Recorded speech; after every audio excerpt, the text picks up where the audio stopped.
Good morning, everybody. Welcome here at the Vitrolife Group Academy studio at ESHRE.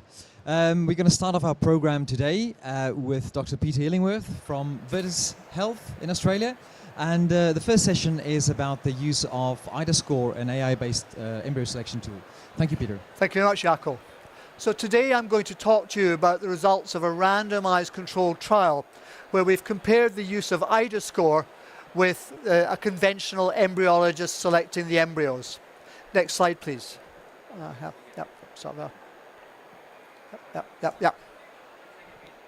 I'm going forward. Yep, got it. Yep. So I'm pleased to be able to tell you that the study I'm going to present to you today has recently been accepted for publication in Nature Medicine. Now, I need to also make some declarations. I'd firstly like to thank all of the authors in this team. This was a huge collaboration across 4 different countries, including 3 of the big chains of IVF in Europe and Australia, at Vitrolife Health, at Livio in Sweden, and TFP in the UK. And I'd like to thank all of my colleagues for all the very hard work that they put into completing this study. So the current approach to embryo selection is the approach that was developed by David Gardner and his colleagues and Bill Schoolcraft about 20 years ago or so. And this has remained the current gold standard for choosing an embryo. It's a grading system which allocates a different grade to each embryo. Now, for the purpose of this study, we had to refine that further because we had to turn a grading system into a rigid prioritization scheme to ensure reproducibility in each of the clinics in which we were carrying out the study. And the details of that prioritization scheme will be published in our manuscript. So the initial development of this deep learning tool actually took place in our clinic in Sydney, Australia, with the help of this young man, Angus Tran, who was a Vietnamese medical student with a keen interest in artificial intelligence. And when he met up with our embryologist, the germ of an idea started to develop, and we published that a few years ago. The project was then taken further when Vitrolife acquired the product in 2019 and applied the development of this technology to the vast database of images that they had. And the project then underwent a whole number of refinements to emerge as iDAScore. Now, the key principle of iDAScore is that instead of looking at just one embryo on one image on the very last day of development, it studies the growth of the embryos through all 5 days of development in 3 dimensions. And this creates potentially a much more powerful tool. And when you look at the area under the curve in the context of embryo selection, it performs as well as KIT score and certainly outscores a clinical embryologist. So we would have predicted that this would do very well indeed in terms of improving the embryo for selection. However, what you predict and what you see are not always the same thing. So the next step in all of this was to develop a randomized controlled trial, which we've run. We called the trial Evaluating IDA Selection Ability, or the VISA study, and it was registered with the Australia and New Zealand Trials Registry. The objective of the study was to demonstrate non-inferiority with a 5% non-inferiority margin of deep learning version 1 against embryologists using the Gardner grade with the rigid prioritization scheme that I mentioned a few moments ago. All of this work was done in the embryoscope, so the environment in which the embryos were grown was kept constant in both arms of the trial. Our primary endpoint was clinical pregnancy rate, with a fetal heartbeat at 7 to 9 weeks after the first single blastocyst transfer. Now, this is important. We chose this endpoint because that is how the AI tool is trained. The deep learning system was trained to pick that. We have, however, also reported on live birth rates, but the fetal heart was the endpoint that we used for the power calculations. The entry criteria were kept deliberately very broad. We took all ages up to 42 with at least 2 early blastocysts, knowing, of course, that if they have less than 2 early blastocysts, there's no need for embryo selection. But apart from that, it was the full range. It wasn't a narrow, selected population. It was everything that everybody sees. We also took time out to measure the time that it took to assess the embryos as part of the same study. We carried this out in 14 clinics in Australia, Denmark, Sweden and the UK from January 2020 to the last patient was recruited in September 2022, and the last live birth took place in September 2023. So here are the results. Sorry, so here's the project. So we started by recruiting the patients beforehand. And on day 5, we carried out a morphologic assessment of all of the embryos. Now, and we did the prioritization at that point, quite deliberately for 2 reasons. One reason was we had to check that they were eligible. We had to know that they had 2 eligible blastocysts. But the second reason that was also very important was because even with rigid prioritization criteria, embryo selection is still a bit subjective. And we wanted to make sure that subjective element was taken out prior to randomization, so the embryologist was not influenced by the IDA score in reaching their assessment of the embryo. So it provided they met the entry criteria of 2 blastocysts, then we randomized them using an ESHRE with allocation concealment. So we allocated 533 were allocated to the study group on intention to treat, and 533 were allocated to the control group on intention to treat. As usual, you have discontinuations for interventions and things happen, and we ended up with a very healthy number of 500 per protocol and 502 per protocol in the control group. So what did we find? Well, you see here, this is the fetal heartbeat, the clinical pregnancy rate in the 2 groups. And you can see that in the IDA score group, the clinical pregnancy rate was 47.4%. And you can see that in the control group, the pregnancy rate was 48.8%. It is the same. There is absolutely no difference in that pregnancy rate that we can see. So we then looked at how long it takes us to assess those embryos. And to do that, we broke up the patients and measurement of the time according to whether they had 2 to 5 blastocysts, the top bars on this chart, 6 to 9 blastocysts, the middle bar, and more than 10 blastocysts, the bottom bar. And you can see when you averaged all those times out, you can see the IDA score took approximately 1/10 of the time for the assessment compared to an embryologist. And that's not to mention the fact that the IDA score time, in quotation marks, includes all the time it still takes to open the file and close the file. The actual IDA score assessment is almost instantaneous. So this is clearly a major value to any laboratory who's using this as a tool. We then went back to the primary goal of the study, which was to assess non-inferiority. Now here you can see quite clearly in the left-hand graph here that the threshold of non-inferiority was breached. We did not make the 5% non-inferiority margin. And as a result, we were unable to conclusively demonstrate that IDA score is non-inferior to an embryologist. Now, why should this be? Why should we're looking at almost identical results clinically, and yet we still can't demonstrate the threshold of non-inferiority? Well, here is the problem. That when we planned the study, when we did the initial power calculation, we did it on the basis of what we thought were the existing success rates, the expected performance, and the non-inferiority margin. But we did that with an expected pregnancy rate of 35.4%.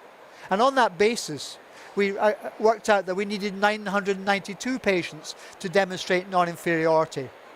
However, and life can be a bitch sometimes, the pregnancy rate turned out to be much higher than that. In fact, we got a 48.2% pregnancy rate, which the clinics were all very proud of, but it completely destroyed our power calculations.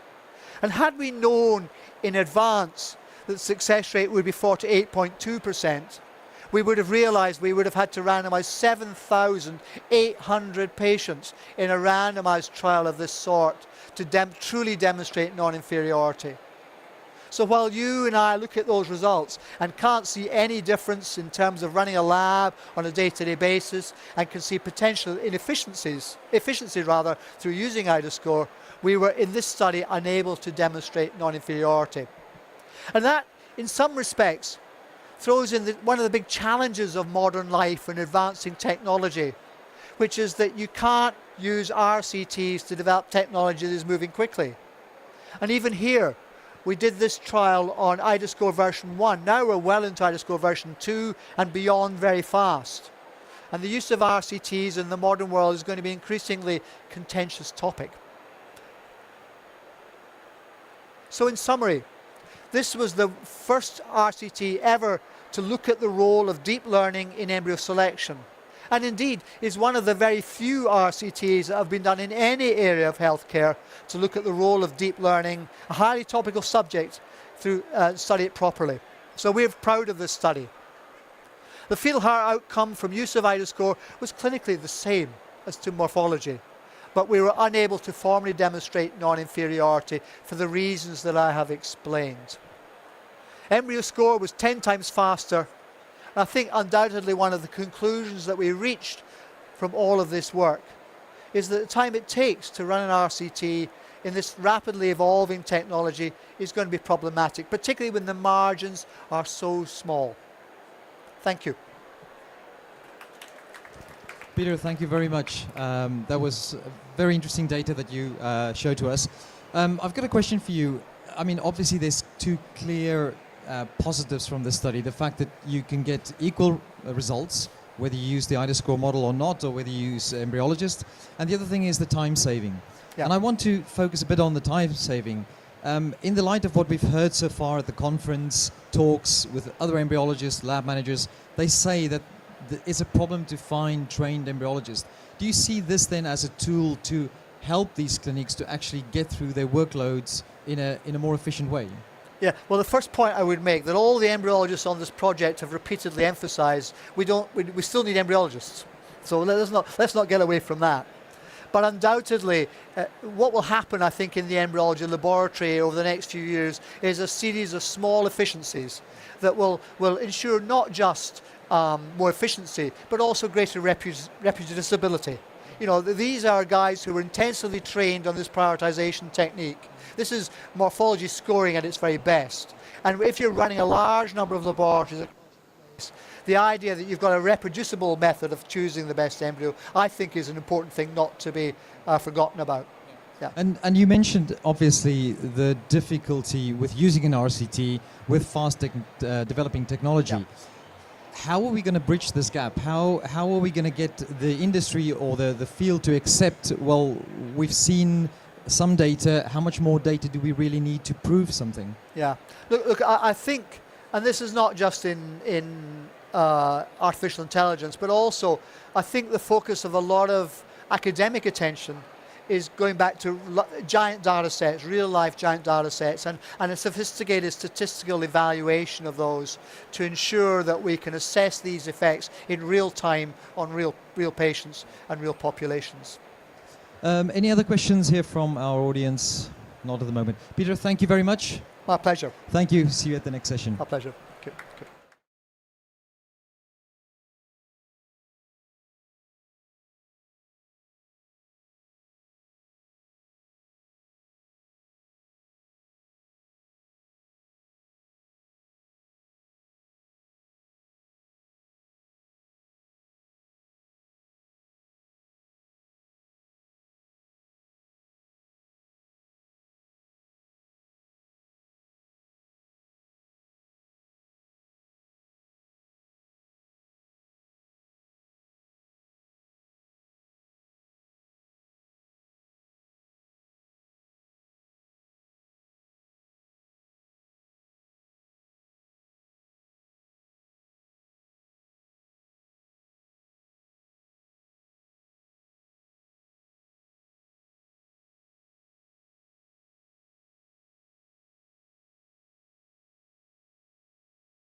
Hello, everybody. Welcome once again to the Vitrolife Group Academy studio here at ESHRE in Amsterdam.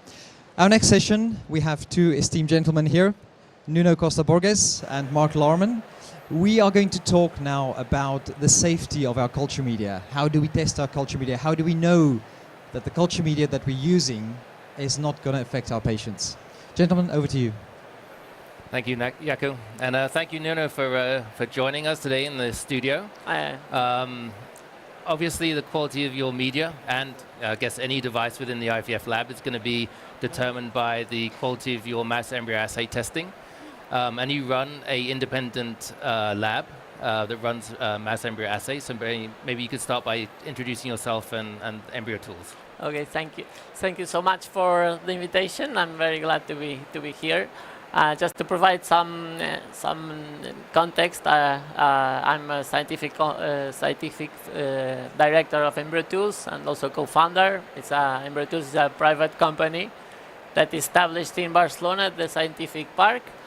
And essentially, we have a quality control testing center. We also offer IVF training and consulting services. And our laboratory is accredited. And within the scope of our accreditation, we include all the quality control tests that we perform. The mouse embryo assays, sperm survival assay, and the endotoxin assay. And among these, the MIA test is the most requested. We roughly perform 3,000 MIA tests per year. Okay, so that's pretty similar to the number of MIA tests we run in our Denver facility. So very similar. And in terms of the actual mass embryo assay, obviously it's an embryo toxicity assay, but how would you define it further? Yeah, I think the primary aim of a mouse embryo assay is, as you mentioned, detecting the toxicity or that some products are suboptimal before they enter in contact with the human samples. Mm-hmm. And this, I think, is the way we can define a MIA test. But also, I think it's very important that the MIA test is sensitive and that we optimize it carefully, not just to test the toxicity, but also the functionality of this product. And I have in mind, for example, vitrification kits. If we expose mouse embryos sequentially to the vitrification and warming solutions without actually vitrifying them, we will be still doing a MIA test, but we will not be testing the functionality, so that in case of a critical error in production, for example, forgetting adding a cryopreserver in the solution, would go undetected, and the product would have passed the MIA test. So it's not just a toxicity assay; it can be used as a functional assay too. Exactly. I think I like this definition. I think is more appropriate. Mm-hmm. Yeah. As a medical device supplier, we obviously have to perform a mass embryo assay. That's dictated by the regulatory notified bodies. Mm-hmm. There hasn't been really much guidance until the FDA released their guideline on how to perform a mass embryo assay. Mm-hmm. So we do have at least some guidance from at least one regulatory body. How do you view it from an industry perspective? Yeah, you're right. So I think the majority of regulatory bodies follow this document from FDA. It's actually a guideline that somehow establish this acceptance criteria that we have accepted as a rule of 80% expanded blastocyst formation rates. But it's just a generic document and also non-binding. And this opens opportunity for testing companies or manufacturers to test their products on their own way. Mm-hmm. And therefore there's somehow lack of standardization of these assays, and some can be more rigorous than others, and that's where we noticed differences in quality of the products. Right. So there's no ISO standard for the mass embryo assay? No, I don't think. Mm-hmm. Yeah. So I guess that leads us on to the next question. So why is it important to understand how a mass embryo assay is performed?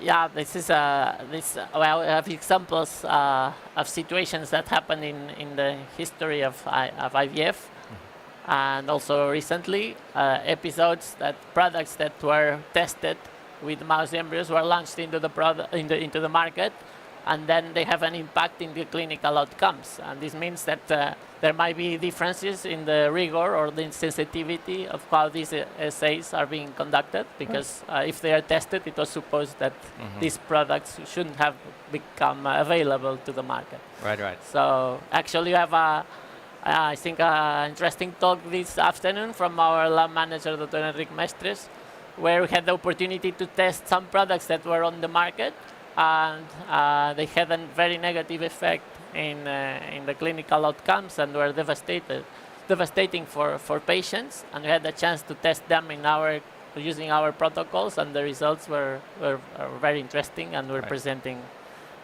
here this afternoon. I guess that's one of the challenges when you don't have any ISO standard or strict guidelines, right, on how to perform the mass embryo assay. So we spoke previously, and we kind of came up with a list of some of the factors that we think impact the sensitivity, and we'll discuss some of those today. But we actually do have a webinar on our website where we had our MIA lab manager, Eric. I've seen it. You've seen it, right? So he went into a little bit more detail in that webinar and provide some examples of why we think these factors increase the sensitivity. But maybe we could go through this is now.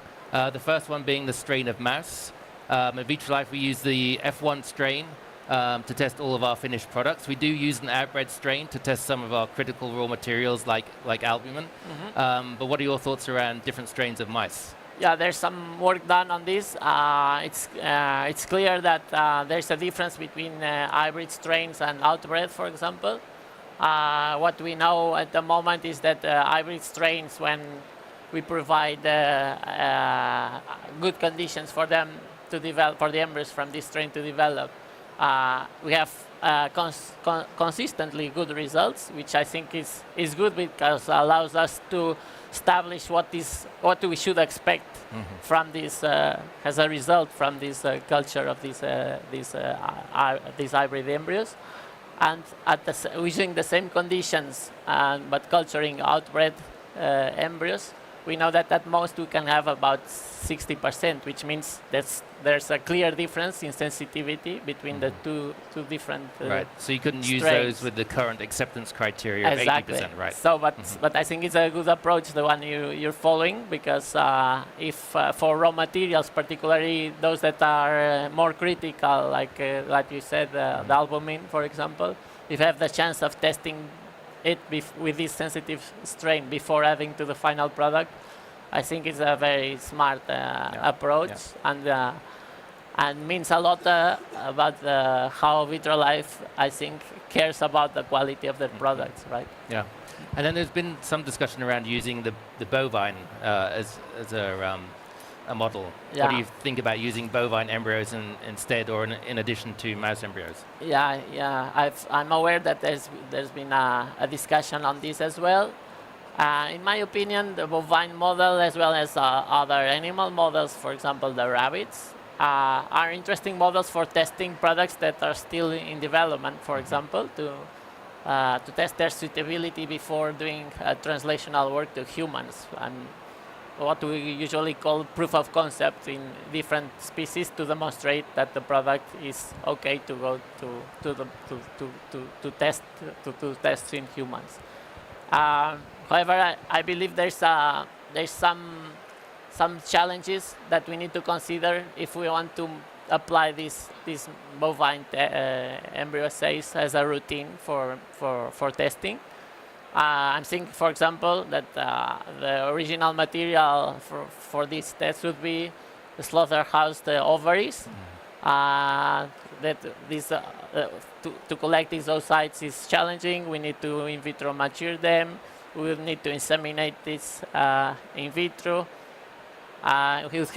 We need enough number of eggs to start with to do all the procedures. It's a lot of work, costs. On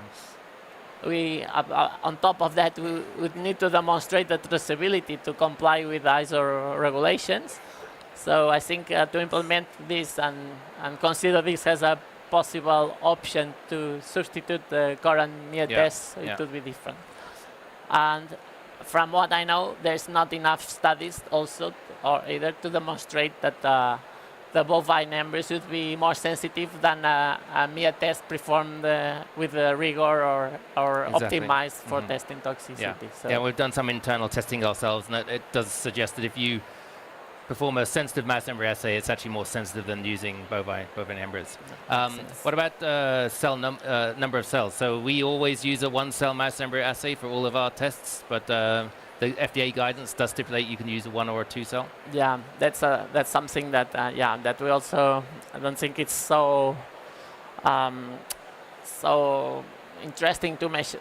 I'm not sure if FDA should mention this on the guidelines, because we have enough evidence that one cell stage embryos are much more sensitive than the 2-cell, particularly because in the mouse species we know that the genome activates at the 2-cell stage. So this makes the embryo already more robust than if we start with 24 hours earlier, right? Apart of that, the duration of the assay would be shortened in 24 hours, so the product would be in direct contact with the mouse embryo, so we're losing 24 hours of exposure to that. And then culture setup. So at Vitrolife, I think our philosophy is always, we're trying to find something that's suboptimal. So when we design our culture setup, we want to stress the embryos a little bit, so if anything additionally suboptimal is introduced, then it's probably a lot more likely that we'll detect it. So for example, we use high oxygen incubators. We use a simple medium. Yeah, this is tricky, because we, on one hand, we need to provide what the embryos need to develop, but at the same time we cannot promote their development. So they need to reach this balance in the protocol, so that if there's something suboptimal, we can detect it.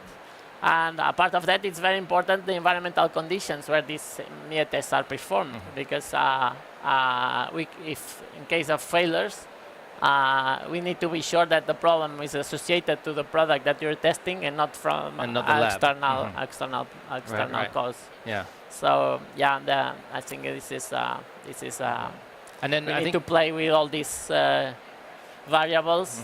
Like the culture medium should not be the formulation should be simple, not to promote the development. The number of embryos that you put in culture together in the droplet. Yeah, all these factors can, in our views and from the research we've been doing, I think it's a matter of how you define, you fine-tune all these parameters to make the Mia test more sensitive. And then the assessment criteria and endpoints that you're going to measure, I think, are extremely important. We mentioned at the beginning that really it's only one that's stipulated, right, which is 80% expanded blastocysts at 96 hours. At Vitrolife, we actually monitor the embryos at different time points along embryo development, so we want to make sure that the embryos are developing at the same rate as the control. And then we actually take the blastocysts, stain them so that we can see the nuclei, and then be able to count the cells within each blastocyst, so we can then compare that to a control so that we show that it's not statistically lower than the control. It's a very good approach as well, and I guess you do it in all your Mia tests. Exactly, right? yeah, all finished products, yeah. I think it's very important, not just the 80% blastocyst formation rates as it's established by FDA guidelines. In our experience, we follow the embryo development daily. And we noticed in some cases that we can already detect that something goes wrong in earlier stages. The embryo development starts getting slower. And in some cases, still the embryos can make expanded blastocysts and fulfill the 80% acceptance criteria. Yeah. So in the end, we can have expanded blastocysts with few cells. And we would only detect it in an objective way if we perform the cell counts and then compare the average number against the control. So I think the approach is the most accurate and objective that that you can do, and we also in Embryo Tools we also offer also this, can, this yeah. possibility. Yes. And then I guess another important thing is actually how you set up the test. So I mean, I guess a good example would be when we test our oil, we have a couple of different types of tests, and one of them is what we consider a microdrop test, where we culture embryos individually, right, which creates a stress because you're removing the paracrine factors from other embryos. And we have it in a very small volume so that you increase the surface area to that volume, so you should be concentrating anything that is suboptimal into that media drop. So do you have any other kind of thoughts around test setup? Yeah, the test setup is super important. Oil is a critical product that we use that stays in contact with the embryos for long. And it's we have seen episodes with oils that were extremely toxic. So the most sensitive say you can make for testing oils, I think the best. And in our case, we have also some publications that we made comparing oils. And you notice that the presence of protein, for example, in this case, for detecting peroxides, for example, is super important. While if we had used a medium without protein, this You wouldn't probably see it. we couldn't see it. But on the other, on the opposite, for example, for testing plastics, we know that the protein in a medium can mask also toxicity. So in the end, we have to optimize the MIA test and the sensitivity for each type of product, Right. and play with the different parameters that we just talked to make the test sensitive. Great. Well, I think we've talked about a lot of different factors Yes. that can change the sensitivity. So I think a lot of this work is being performed by the teams at Embryo Tools and the team in Denver. So we definitely would like to thank all of those team members, because they're helping to ensure that the products that we supply that are going out to the customers are of the highest quality. We're ensuring that we're testing them in a proper way. We both have a very dedicated team, and we wouldn't be able to explain all this if it wasn't with their Exactly, help. yeah. So we'd definitely like to thank with their both rigor. teams Thank you. Yes. very much. So I guess we'll go for some questions, but we did create a slide here. If you are a customer and you want to ask your supplier about the mouse embryo assay, these are definitely some of the questions that you can approach your supplier and ask them how they're performing their mouse embryo assay. So thank you for your attention. Thank you. Thank you very much, Thank you. Nuno and Mark. Thank you. We'll see you at the next session. Good.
Hello once again here at the Vitrolife Group Academy studio at ESHRE. Our next presenter in the studio is Dr. Khaled Poukat from the Cochin Port Royal Hospital in France. Yeah.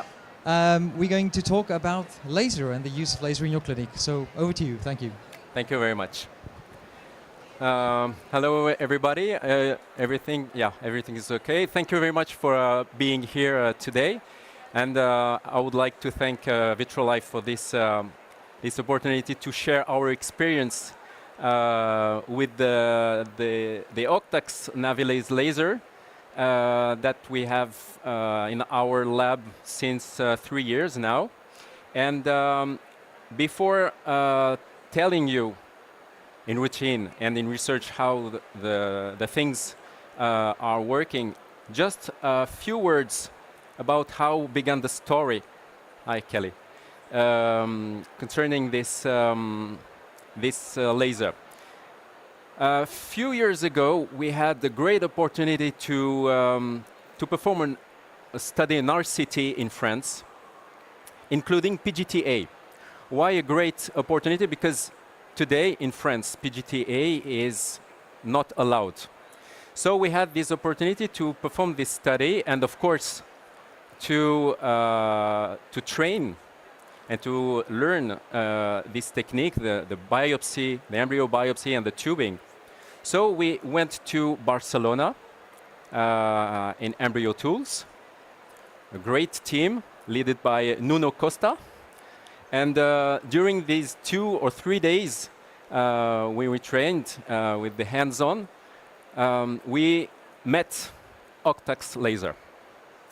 And of course, we had at that time any experience with any laser, but we were very quickly, we felt very confident with this laser, and I will tell you why. So of course, when we went back in France, we had to buy a laser, and naturally, we have chosen to buy the Octax Navilase laser. So now we have this laser in our lab since 3 years. The purpose at the beginning was to use it in research, but of course now we can use it also in routine. In research, I will not show you videos concerning embryo biopsy because I think all of you know perfectly the procedure.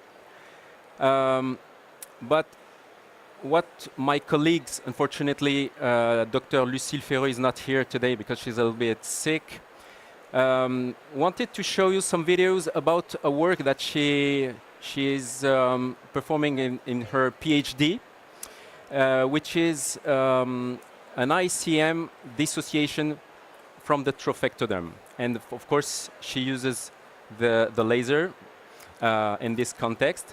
I think that the videos are not working, so unfortunately, I will try to explain you the procedure. Here in this context, we use the laser as a fixed target. So what is very important with this laser is we have 2 options.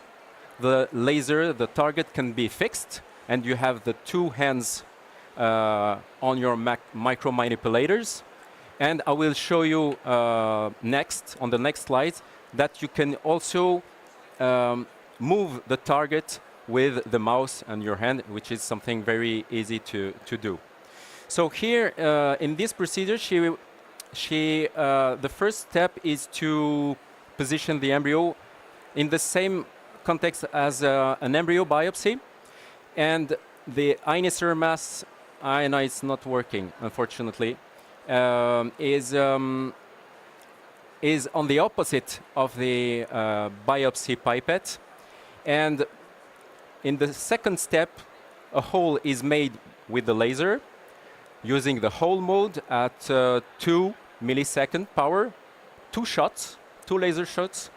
And the third step is to introduce the biopsy pipette inside the blastocyst, in the cavity, in the blastocellic cavity, going through inside and starting aspirating the initial mass, the ICM, and of course, in the same time, pulling the ICM and maybe giving and shooting 3 to 5 times to separate the ICM from the trophectoderm. Another approach, and this is an example of fully hatched blastocyst, B6 blastocyst. Here, the approach is different because here, with the biopsy pipettes, the objective is to aspirate the initial mass, the ICM. So in the same way, the biopsy pipette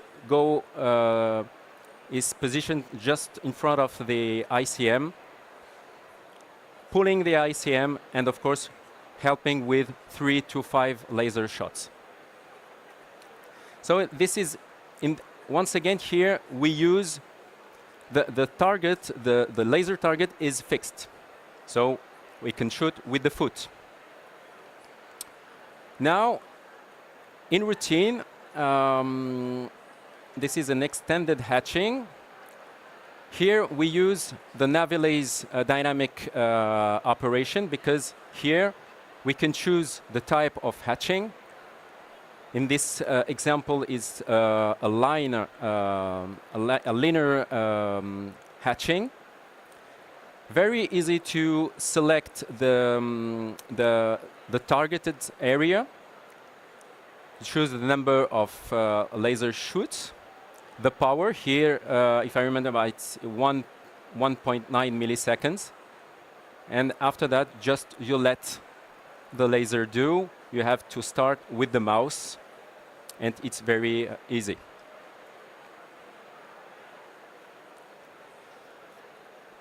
So this is a type of hatching, extended hatching. In the next example here is a zona thinning. So here we use a curved line concerning this procedure. So in the same way you target the area that you want to thin, the number of laser shoots, and the power, of course. This an option is very interesting if you want to remove also the zona pellucida. So here I wanted to show you how to select the area, to select the number of the pulses. Here we are at 2 millisecond power, and you will see it's very easy. Maybe we can just go on a little bit advance with the video because I have just 2 minutes.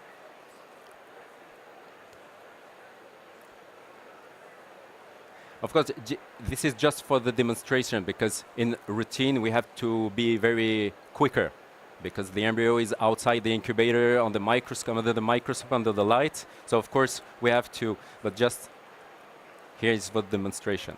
Yeah.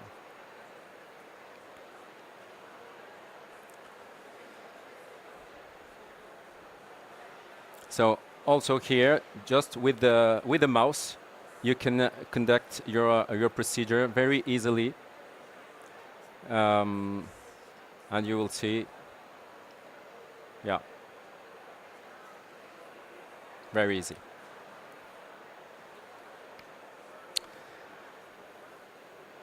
We can also perform the blastocyst collapse, and the blastocyst collapse, it's very easy as well. So here with the whole mode at 2 milliseconds or 1.8 millisecond power, just one shoot, one laser shoot. Yeah, I forgot to show you. So here the same way, you have the menu on the left side. You arm the laser, you select the mode. Look here, the whole mode. You select the point just between, at the junction between 2 trophectoderm cells. You shoot, very easy, and of course, you collapse your blastocyst in that way.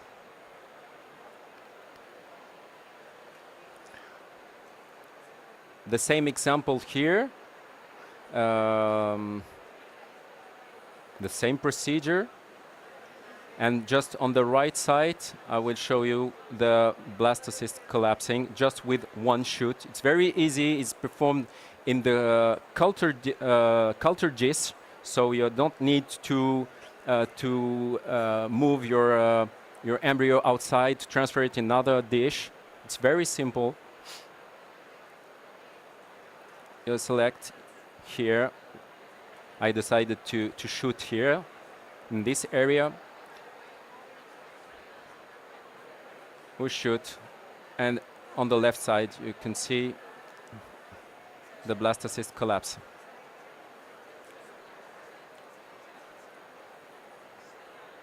So, in summary, I see a lot of strengths with this laser. Of course, a high precision because crucial for these all delicate procedures. The speed that this laser offers is very good also, and you can reduce the time of exposure of your embryo without outside the embryo culture conditions. Safety, of course, this laser is safe for operators and for embryos. The interface is very friendly, intuitive interface. As I showed you, it's very easy to select your laser mode, and yeah, you can integrate it very easily on any microscope, any brand. It's very easy, and the last point is the flexibility also, because you can, as I showed you before, you can use a fixed mode of your laser target and a mobile with a Navilaze dynamic operation, which is very helpful in all these procedures. And of course, with this laser we have another ideas. I will try to remove, maybe in certain indications, the zona pellucida. So I think that this laser will be very helpful. So we will see next time, maybe in a study that I will perform in our lab. So you can understand that we're very satisfied with this laser, and the conclusion is now we want to buy another one, because we would like to have a second laser in our lab. So this would be the next step in our discussion with Vitrolife, the financial part of the discussion. Thank you very much. Thank you for your attention.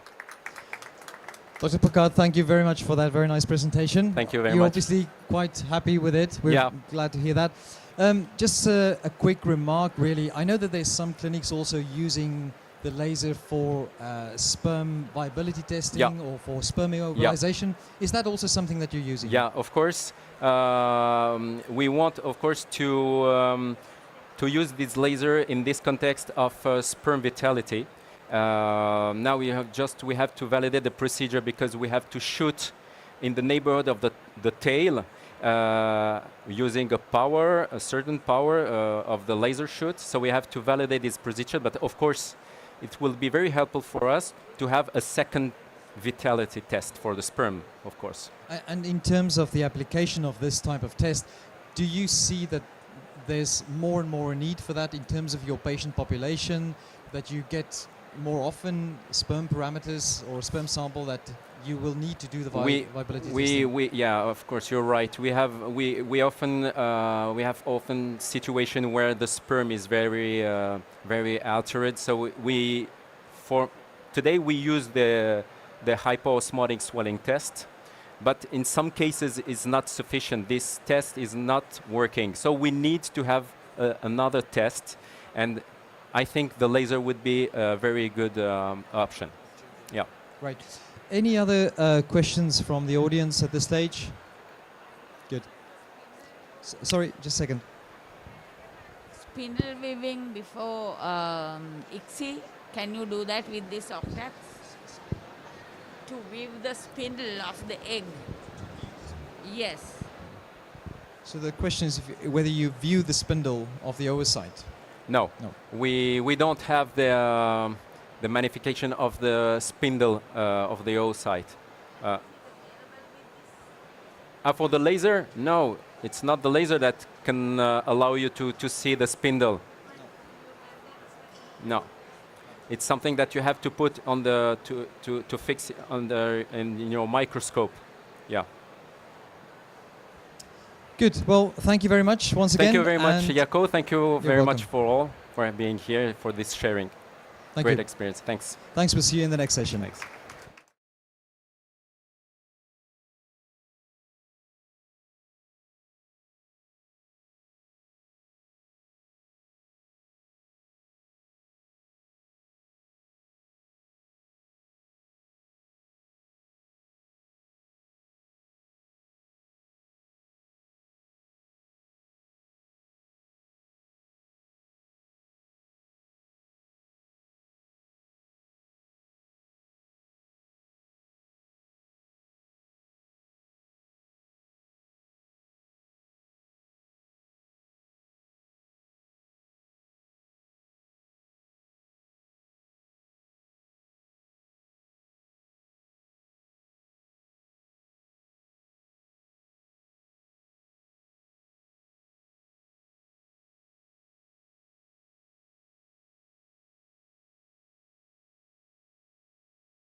Welcome once again to the Vitrolife Group Academy studio. With me today I have Dr. Kelly Tillerman from Ghent, and we are going to talk about the topic of witnessing in the laboratory. Kelly, over to you. Thank you. Okay, so thank you very much, first of all, for Vitrolife and eFertility for giving me the opportunity to discuss some of our experiences with one of the e-witnessing products, and so it's the e-witnessing system of eFertility. Okay, here we go. There's only one reason actually why we should do this electronic witnessing instead of manual witnessing, and we all know what the reasons are. I mean, whenever a mix-up happens, so it is some witnessing step that has actually gone wrong, then we are in the media with devastating pictures and devastating messages. Of course, the majority of the witnessing steps go well, but nobody's interested in good news. I mean, you know, so I actually have a phrase on top of my my door when I leave my office, which says in a strange language so that nobody can read it, so I'm actually disclosing this. It says in a very strange language, "Smile, today was a good day," because we tend to forget that most days are good days, and tens of procedures and hundreds of procedures that we do in a day are often fine, but still it can go wrong, and I guess everybody here realizes or has encountered a witness mistake, and that led to a devastating situation for your team and for your patient. Why is it so difficult for us to do witnessing steps in a good way?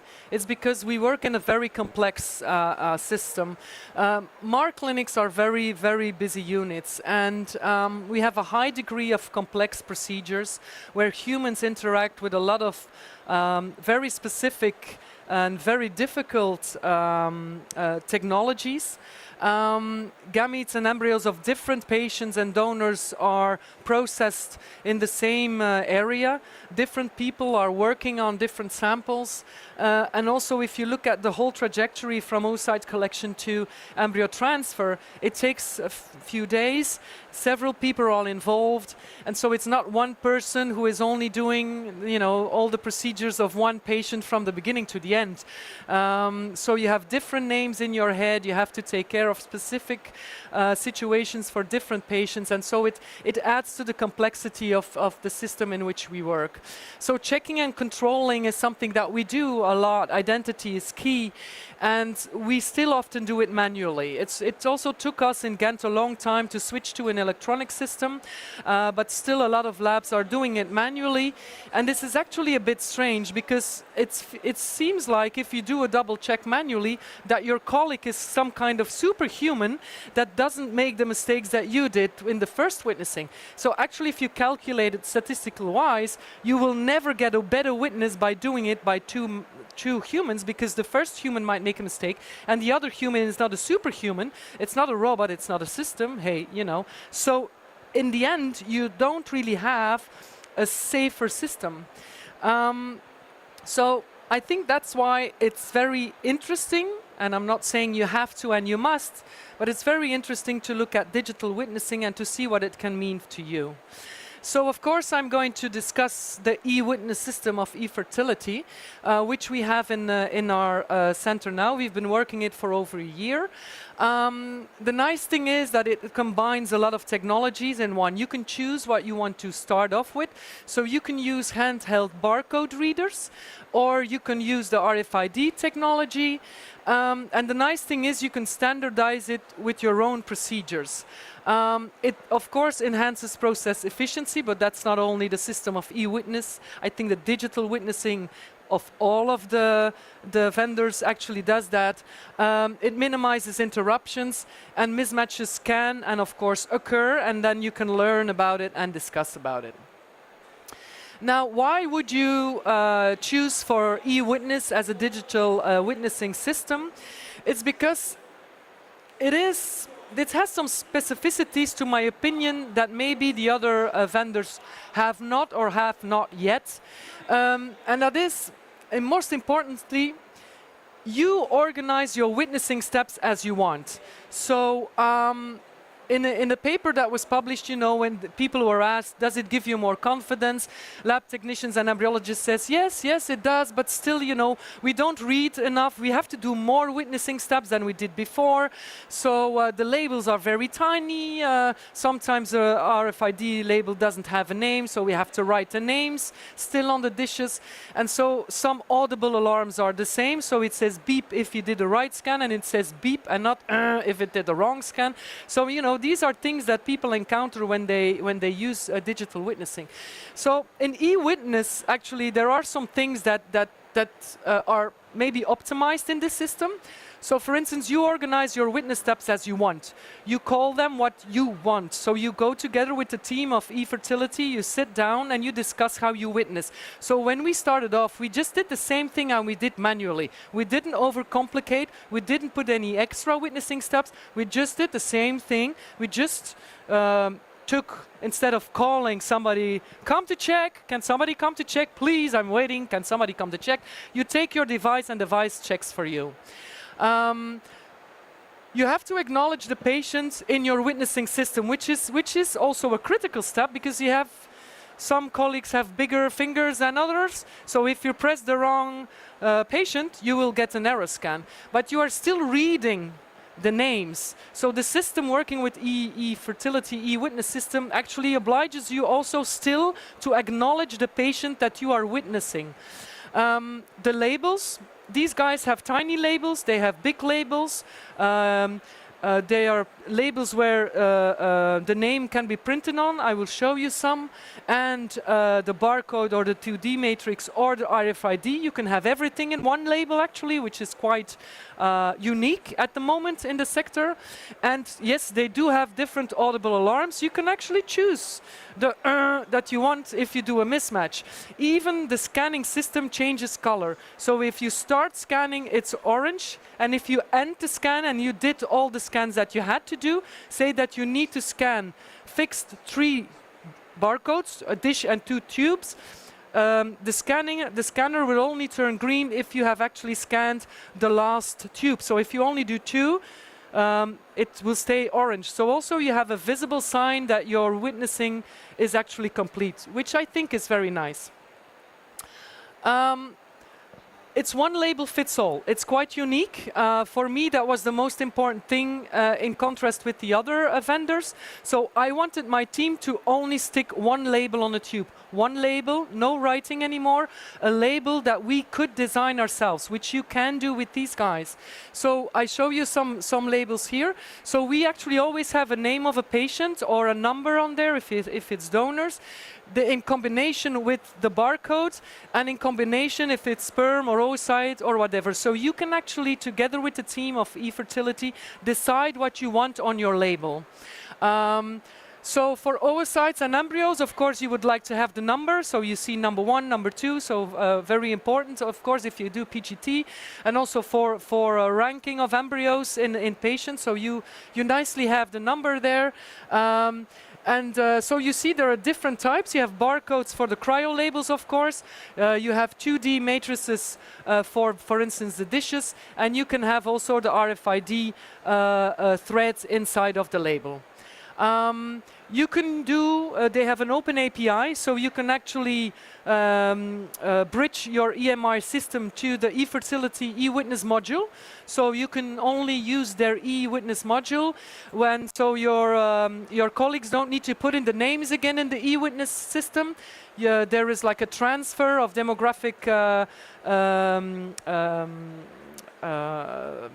variables like name, or if you have a national cycle number, or anything else you want to have on in your dashboard, which I will show. So we have an integrated approach. These guys really work with you together to see how they can actually bridge your EMR system with the e-witness module, which is really nice. It's a great reporting tool, so you can run statistics for a lab director. It's always nice to see. you're a little bit big brother, and I know the team doesn't really like it a lot, but still, you can see who did the most witnessing steps. You can see the timestamps. So for every witnessing step, you have a date and a timestamp. So you can also see if novices in your lab, for instance, do the procedure quickly enough, or if there's somebody who's really taking maybe a little bit too long time to finish a procedure, then you can actually go to that person and say, look, I see from your witnessing points that when you start your procedure and you end, that it actually takes too much time. So we have to sit together and see if you can optimize your process also. They also have opportunities for traceability of products and machines. We don't use it at the moment, but in theory you could scan your incubator or whatever consumable that you use, and you can also have it in their system. And yeah, I have to tell, and it's not because I am here, but it's a really nice and a great team to work with. They're very supportive. I mean, another virtual meeting or a visit to your center is not something that you have to wait a long time for, so they really help you to get started. So your implementation phase is really short, and they really help you to start with the system. This is how it looks on the dashboard side, so it's the back office side. So of course it's a Dutch version because we're a Belgian clinic. So the gray areas are the names of the patients I had to anonymize. So what you see is actually I have different kind of agendas where you have semen coming in and oocytes coming in. So you have an insemination or injection list. So these are for your observations. If you only do an observation on one day, then you can ask them and they will only show the patients on day 3 if you use a sequential medium like we do to actually go from cleavage to blastocyst medium. But if you want to observe every day, you can have an observation list every day for embryo transfer, for warming and thawing. And then you have also a clinic agenda where you can see all the type of treatments that there are. You can tick these things and you can alphabetically rank them according what you want. So what you see is you see these eyes. So eyes means that it's been witnessed, that it's been completed. And if you look at those details behind the eye, what you see here are the process steps that we would want our team to scan. And so we also let the administrative staff use the witnessing system. They are in the reception outside of our clean room, and they take care of reception of semen samples. So there's the first step. We actually call the process steps a little bit detailed, so that the people also have like a kind of a flow chart, also for novices, because they need to use this system and they need to know what they have to do. So it's kind of like a little bit of a procedure. They know, okay, I first have to scan the semen container and all the tubes. This is my gradient step. Then I have the wash step, and I have to do that. Then I have the end step, and then we have the release step. So when the sample is released for a clinical application. So it clearly timestamps everything that you have to do. It's a great traceability tool. Of course, that's why we use it. So you can see which step was witnessed by who, at what time, which label was used. So every label has a unique traceability code. So even if you have 3 tubes and you print 3 labels, each label has a unique GS1 barcode on it. And it really shows who has done what at what time point. Wait, before, can I go back? Because I have forgotten one thing. So on top you see there is a misscan. So whenever there is a misscan, you see it immediately in your back office. And then I don't have a slide on that, but if you click on that, you can easily fill in a remark. For instance, if somebody has not linked a semen sample from a satellite center, we use a lot of satellite centers, so sperm is coming in and oocytes. We ask these guys to use the barcodes from their hospital. It's GS1 barcodes. I think this is the only system, I don't know for sure, but it does able you to link GS1 barcodes externally to your system, so it's really nice. Your satellite centers don't need to change anything. You just link this peculiar barcode to your e-witness system, hop, and the traceability chain is again going as it should be.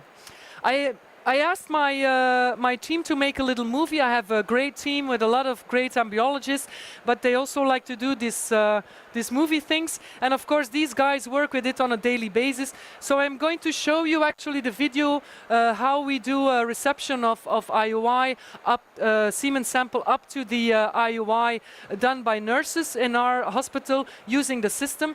And then Arne, which is not here unfortunately, but he is actually the lab technician who was the project lead for this project. He is also sharing his views at the moment on the system. So let's have a look.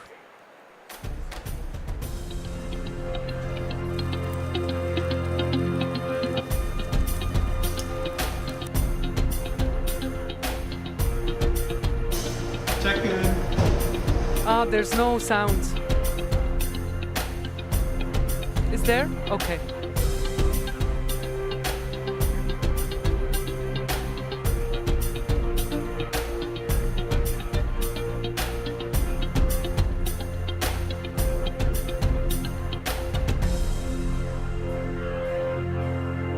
So it's a shortened processing, of course.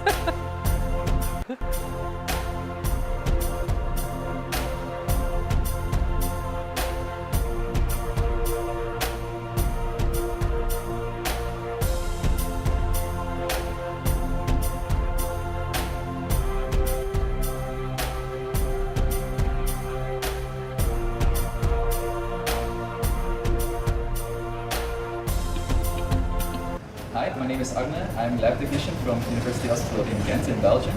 We are currently using the e-witnessing system for 1 year, still in its development stage, but we're currently scanning some procedures, others we are working on. The device is very handy to help relax the sphere around the lab because you don't need a second pair of eyes from other co-workers, you don't need to shout or to call someone to get over. Also, the device is connected with the EMR system, which is very handy to get your data. It's also easy to connect with other barcodes, for example, from the EmbryoScope or other patient barcodes that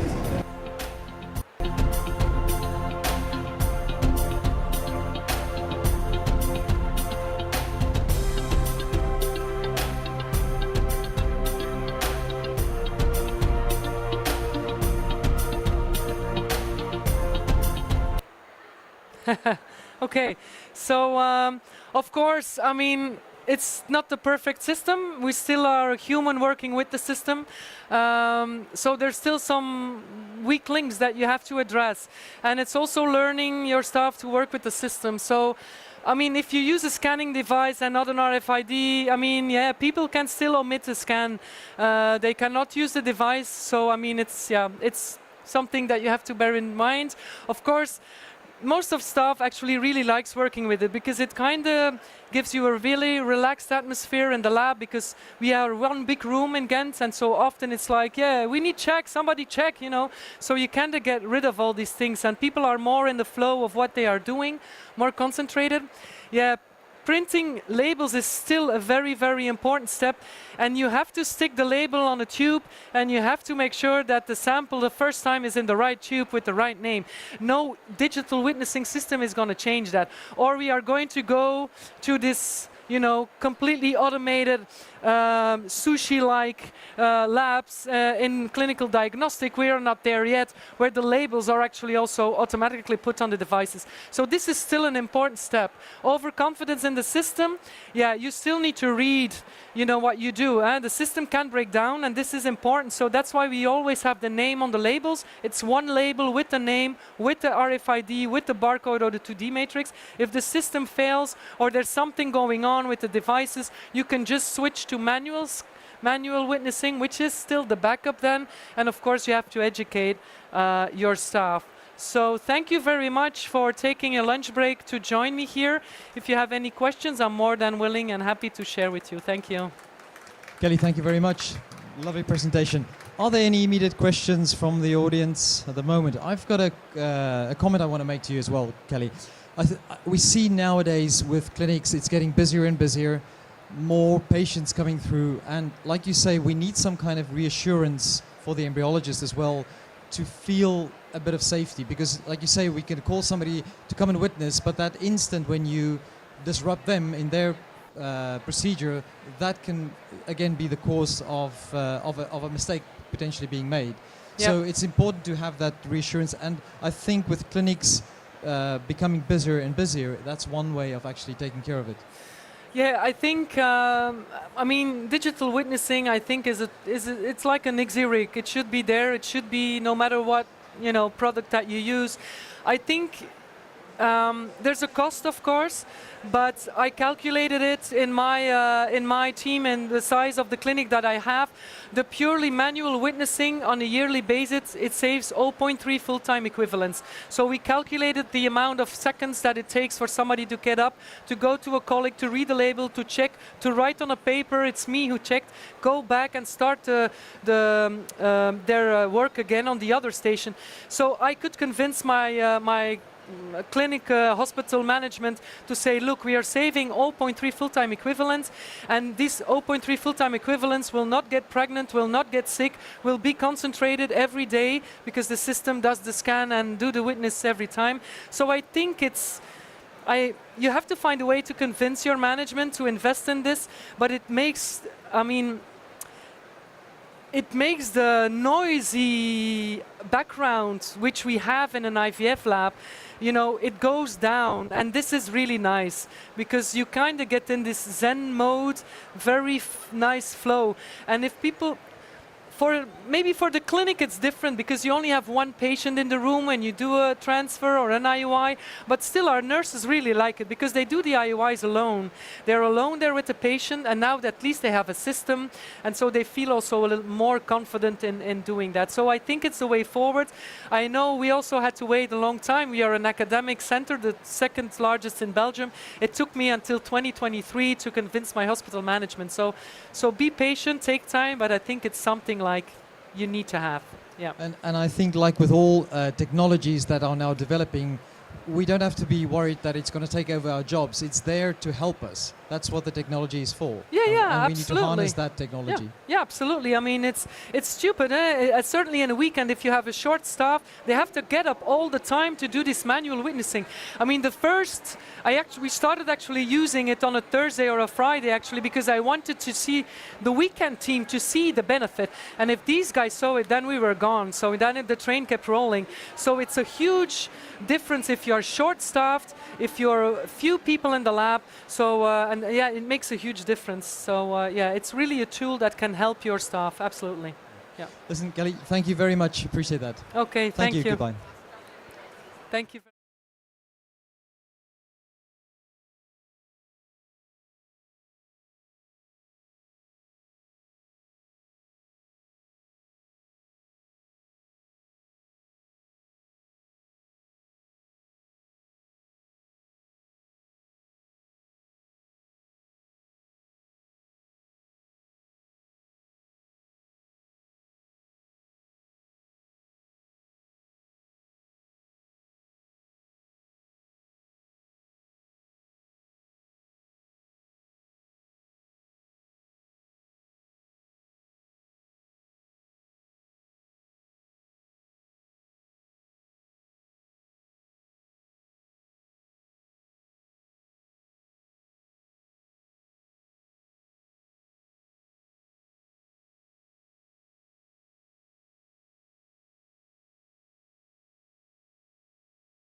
Hello, hello.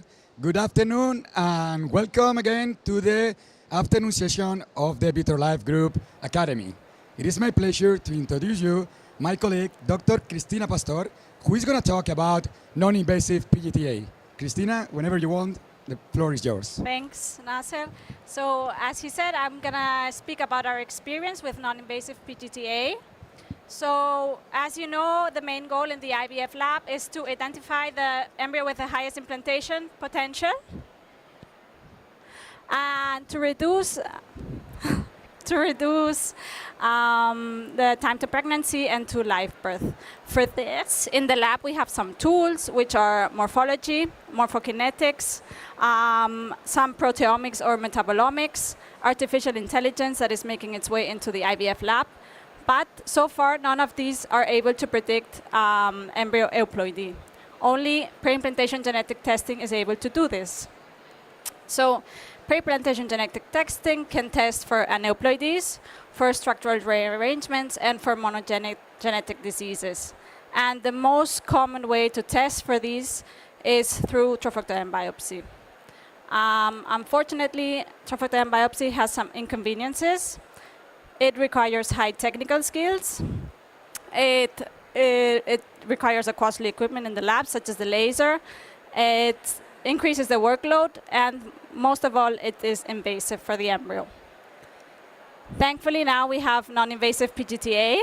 Already in 2019, there was a review questioning if this would be the next revolution in the IVF lab. And in 2020, a multicentric study was published by the group of Carmen Rubio, analyzing over 1,000 embryos, comparing the results of trophectoderm biopsy and the analysis of the spent culture media. And it obtained some very good results, up to 80%. And with these results, they presented us the EMBRACE. We started working with EMBRACE in 2020. It took us around 2 months to do the training and validation, and we very quickly started to work with it in August of 2020. So far, we have used this for 51 patients and analyzed over 100 embryos. I will quickly show you the protocol of the EMBRACE. So it is very important to decumulate the oocytes to avoid any maternal contamination. So you wash the oocytes before the ICSI. Then you proceed to inseminate them. You culture them as usual until day 4. Then you wash them again on day 4 and culture them until day 6, when you will vitrify the blastocyst and collect the spent culture media.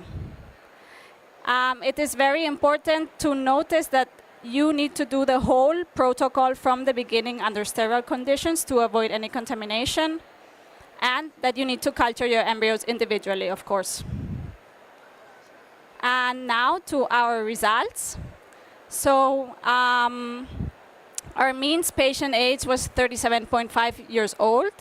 And it is important to note that all of our patients were bad prognosis patients. So they had either had already repeated pregnancy loss or repeated implantation failure. And we obtained so far a pregnancy rate of 39%, a biochemical pregnancy loss of around 12%, and an ongoing pregnancy rate or born birth rate of 27%. 27%, yes. So considering our patient's prognosis, I would say that this are quite good results. And most of all, EMBRACE is working. So I would like to show you how the EMBRACE report looks like, because sometimes it's a little bit confusing. Also note that there are different kinds of reports. We have the extended version, so we get all the information possible from the embryos. The euploid embryos are now marked in green, obtained the highest euploidy score, as you see on the graphic below. The aneuploid embryos obtained the lowest euploidy score, and if you have some non-informative embryos, like in this case, the score lies somewhere in between, and it depends on patient's age and history usually. what to do with these embryos that are non-informative or you have no DNA detected. So in our case, we counsel our patients and we offer them the option to either transfer them as they are with no result or to thaw them and perform a biopsy to try to obtain a result. And I will continue with some of the troubleshooting or some questions that you may have. Does the extended culture affect embryo quality? Usually it doesn't, but we of course have seen some cases like this where the embryo is looking morphologically very nice on day 5, and then when we continue to culture it, then it starts to degenerate or collapse. Yes, this might happen, and we so far don't have an explanation for this, but it can happen. And then, of course, culturing the embryos to day 6 may lead to hatched embryos like in this case.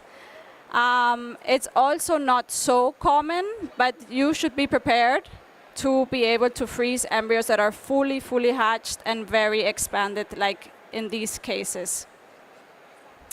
Yes, you will see now in the videos how they expand a lot.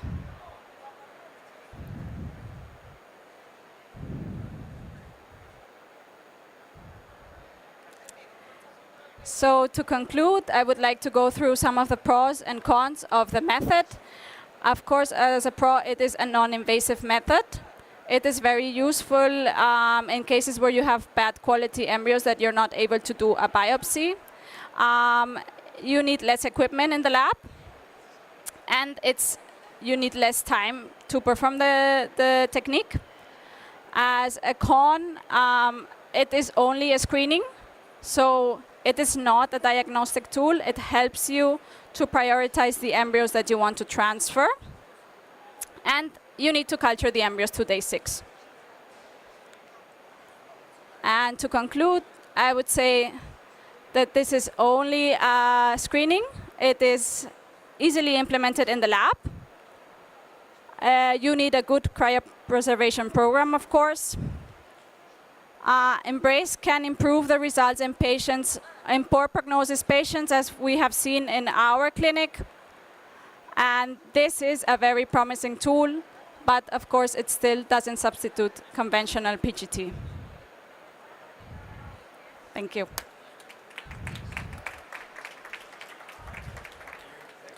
Thank you very much, Cristina, for your nice presentation. Is there any question on the audience?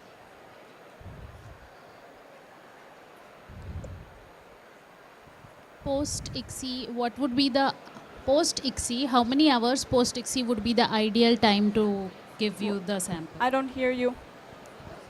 Post-ESHRE would be an ideal time to give you the sample.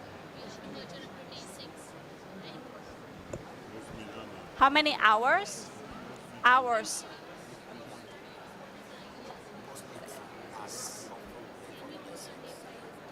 So you need to wait till day 6 in the morning. You always usually need to wait until day 6. It's not a question of doing very late, day 5. Even though if you do the ESHRE very early, you cannot collect the sample on day 5 because this is not working. The best moment to collect it, unfortunately, is early on day 6. And as Cristina mentioned, like embryos grow nicely to day 5, and if you have nice embryos on day 5, in most of the cases you keep on having nice embryo on day 6. You have few cases in which you can have hatchet blastocysts, but the percentage should be less than, is very low. And this phenomenon that sometimes you see the embryo that is collapsed, this is very low also, the percentage. So it's being reliable, it's working pretty nicely. And we are going to have a paper in human reproduction published, has been accepted, I guess, next month online, in which you can see how extending culture to day 6 is pretty safe. But we want to be completely transparent. That's why Cristina was sending everything. No technique is fully perfect, but it's less detrimental for the embryo than the biopsy. Hi. this system identifies only aneuploidy or structural defects and other single gene defects also? This you cannot identify. So only so aneuploidy. far. It will tell me if it's a Only aneuploidy. euploid embryo or aneuploid, nothing in the middle. Okay.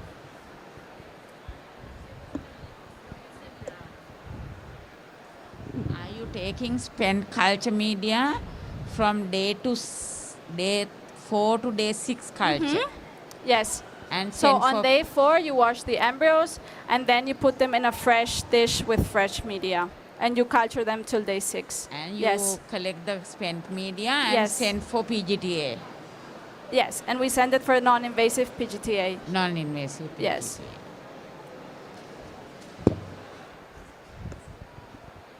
Thank you for the presentation. What is the percentage of uninformative results you get, and how do you compare that with the conventional PGTA? We have seen in our clinic that we have a little bit more of cases with non-informative or no DNA detected. Yes. I cannot tell you a percentage, so I know that for biopsies it's quite low. But it depends, I think, patient to patient. Yeah, it's a little bit higher because, you know, when you do PGTA and you have more than 6 aneuploidies, you call chaotic. But in non-invasive, we are not considering that. Because we do know that when we rebiopsy the chaotic embryos, there's a huge percentage that actually they are not chaotics, but could be an artifact and could be euploid or aneuploid, but not chaotics. So we are considering them as a non-informative. We will give a chance in order to make a transfer or not. Thank you. More questions? So Christina, thank you very much again. Thank you. And thank you all for being here. We will wait for you in the next 30 minutes. Thank you.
Welcome back to the Vitrolife Group Academy studio here at ESHRE in Amsterdam.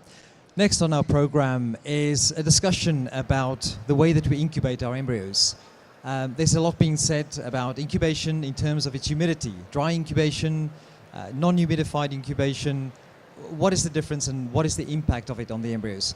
I have with me Francesca Barr, who's going to tell us more about that. Thank you, Francesca. Thank you, Jaco.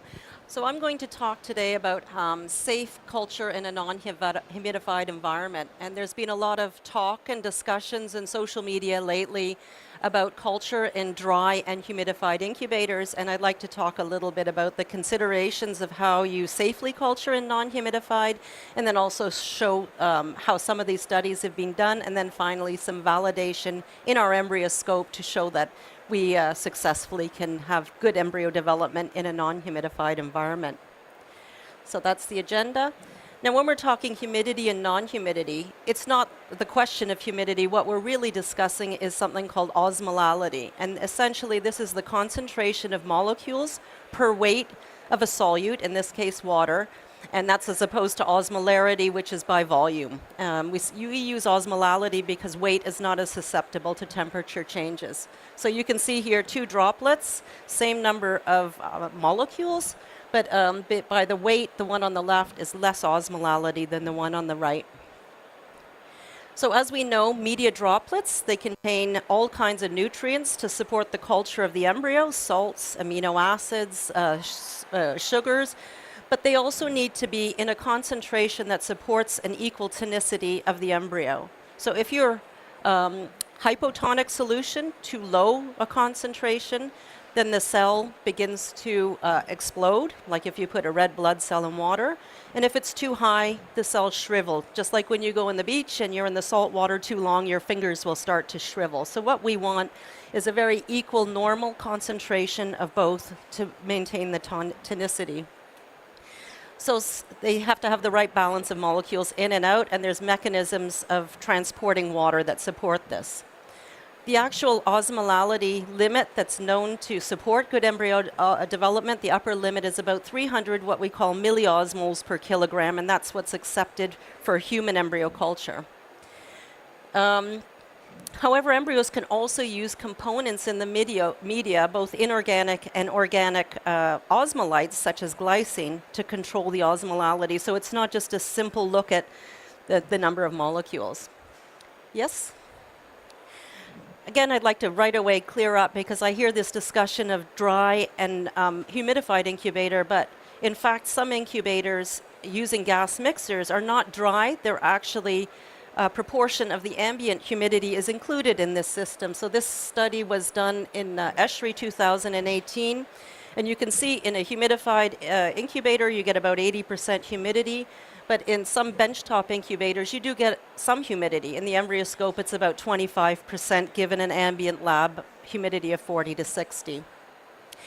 The only time you really get a dry incubation is in a benchtop incubator with a pre-mixed gas, because there's no humidity. So we need to discern between dry, non-humidified, and humidified. So there's different things that can affect these shifts in osmolality. One of them is the role of oil. As we know, clinics typically use oil overlay or humidification to control this evaporation of media to prevent these osmolality changes. So oil overlay prevents humidification, but also small droplets. It's about the droplet size. If you have droplets, there's actually a large surface area exposed that can increase the evaporation. Oil alone, however, is effective on its own without humidification to prevent osmolality shifts, provided you have a higher enough oil overlay. So this is very crucial. So the role of the culture dish here, I just showed you an example with a droplet, which a large surface area. However, in our culture dishes, you have microwells. So it's only the surface, the rest of it is protected by a dish. So this minimizes evaporation. You don't have such a large surface area.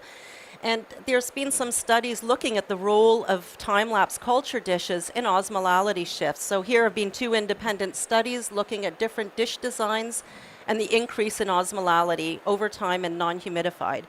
Osmolality will increase, but the question here is how much does it increase and does it stay at a safe level? The bottom study was a recent publication by Mestras et al. At Embryo Tools, also looking at different culture dishes. And if we look at the order of methods and materials, as well as our internal validation, our embryo slide dishes are in the bottom here. So there is a slight increase in osmolality, but not sufficient to harm embryo development. Steve Mullen also did a fantastic study. I encourage you to read this paper if you're really interested in this, looking at the effect of many different things on osmolality. And this included surface area to volume of your media, oil level, oil density. There's very many calculations. And he created a calculation model that if you input these, you can get an estimate. And this is a 3D curve looking at increase in osmolality per hour. And then you look at oil height and also surface area to volume. And I've indicated here where on this curve our particular culture condition lies with stabilizing osmolality. So you can see it's very low increases. And in fact, with our real measurements, we can see it's about 0.9% change per day. So another role of looking at the safety is the starting osmolality of the culture media. So some culture medias have a very high starting osmolality, 285 to 295, that's their starting range. Whereas our GTL and GXTL have been designed specifically for extended culture in a time-lapse system, so we have a much lower starting osmolality to support this. And we also have components that the embryos can use to prevent osmotic shock, particularly some amino acids like glycine. So we see so many studies out there saying dry and non-dry, but these studies sometimes are lacking information. The type of incubator you're using, are you using truly a benchtop incubator? Are the starting osmolality of the media, what have they been using? The gas source, if you're, like I said, if it's a premixed gas, that is dry, versus if it's a gas mixer incubator. And then also the method of humidification. I see a lot of these studies, they don't even report that they've actually measured humidification or for osmolality in that matter. So they just say dry, not dry. There's no measurements showing osmolality, humidity, or sometimes the osmolality is measured by weighing the dish, which is not as accurate as an actual osmometer. And again, the dish culture design, is it micro droplet? How big are those droplets? How much oil was used? So also, if you're running an incubator under humidified or non-humidified, you have to calibrate your CO2 sensors to adjust to that. So some of these studies we see there's a lot of lacking information. This is the most cited study for looking at humidified versus non-humidified. This is the FOSSI study.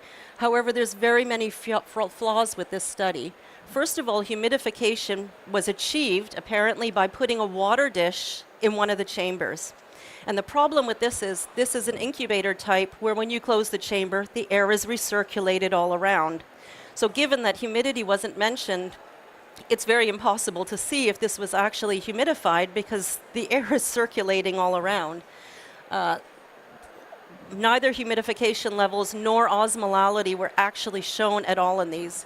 Furthermore, it was a small microdroplet, 15 microliters with 3 embryos in it. So this would exasperate us, particularly if you're looking at these systems.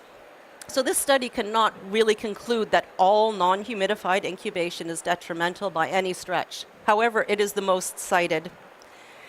So I'm going to look at validation studies in our system in terms of osmolality. This was a GTL and oil heavy, and we were looking at start and day 6, the increase in osmolality. You can see here, yeah, there's a slight risk, but that red line is what is the accepted safety limit. We do not come anywhere close to this even after 6 days. And what you will see is, like, for example, the GEMS media, we don't even end where their culture media osmolality starts. So, yeah, we rise a little bit in osmolality, but is it unsafe? No, absolutely not. This is another study. This is not from our in-house data. This is another external data that I've seen shown, again, with a humidified and embryoscope. Again, we see almost exactly the same ending osmolality, about 280, even after 6 days of culture. So we know we're very, very safe here. Media composition also plays a role. We've just done some recent studies with our GTL and GXTL, and you can see even with the GXTL and the GTL, the raise in osmolality is different depending on the components of the media. So this is another consideration to look at when you look at these studies. Yes? One more study, this was shown at PCRS, and it was also a MIA assay. So cells were counted after 6 days. This study is done in Denver, which is very dry. So the rise is a little bit higher, but still very safe.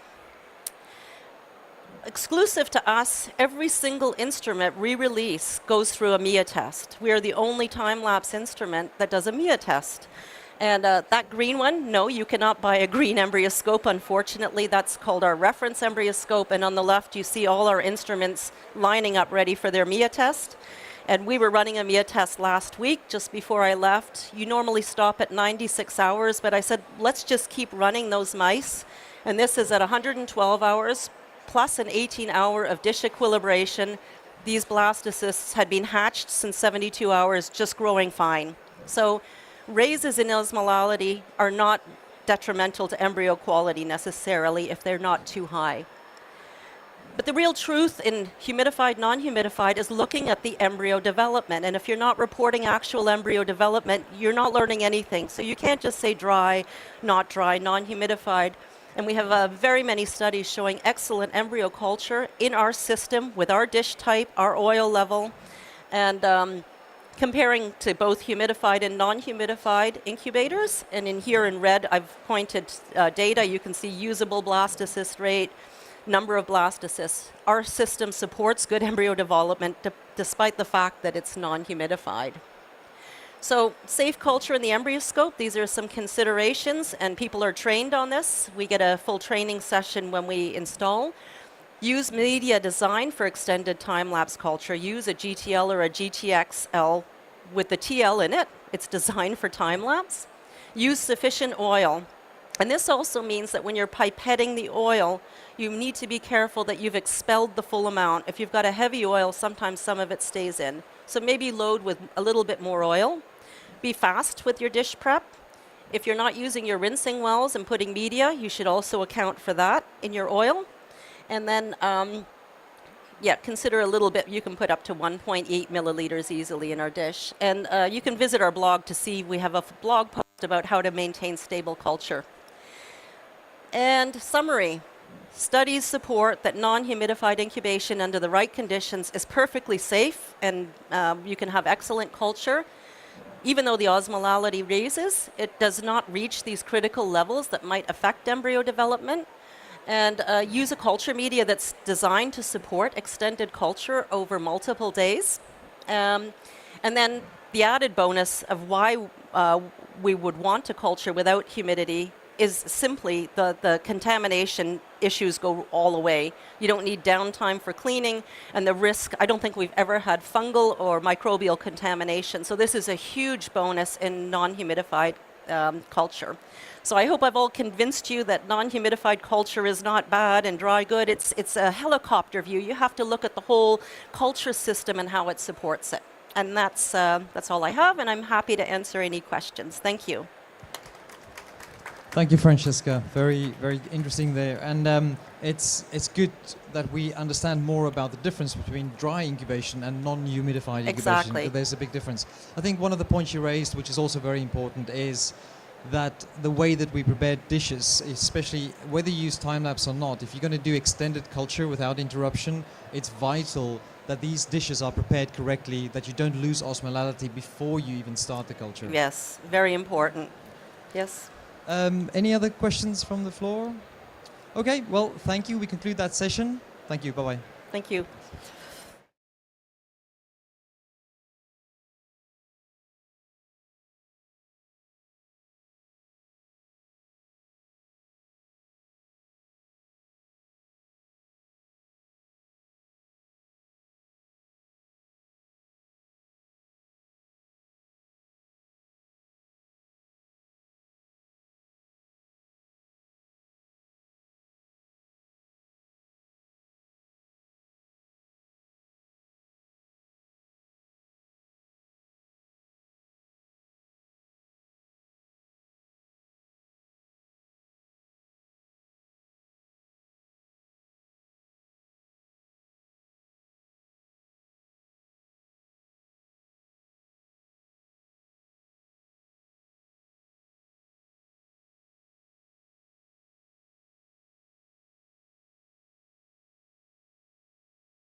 Good afternoon, everyone. Welcome to this last session at the Academy Studio of Vitrolife. My name is Laura Girardi. I am the Scientific Support Manager for Genetic Services at iGenomics. And today is my pleasure to moderate the session with the title, Optimizing Your Patient's ERA Outcomes with Strict Protocol Compliance. And it is also my pleasure to introduce our guest speakers. We have Dr. Montse Duran from UK, fertility consultant at the Center for Reproductive and Genetic Health. Yes. Welcome. Thanks for joining us. And welcome Dr. Manuel Fernandez, Medical Director at Vida Seville. So I would just like having a casual conversation with you about the topic of protocol compliance. We know that protocol compliance is imperative where it comes to ERA to optimize and have optimal clinical outcomes. And we know that reproducibility is fundamental for the test itself and also for the corresponding results to be effective. We know that there are some key factors to ensure reproducibility, including selecting the right patient population, but also replicating protocol condition and endometrial condition between the biopsy cycle and the patient cycle, and also measuring progesterone concentration. Now, talking about these key factors, selecting the right patient population, which is the patient population where you typically apply the ERA test. We will start with you, Dr. Duran. Thank you.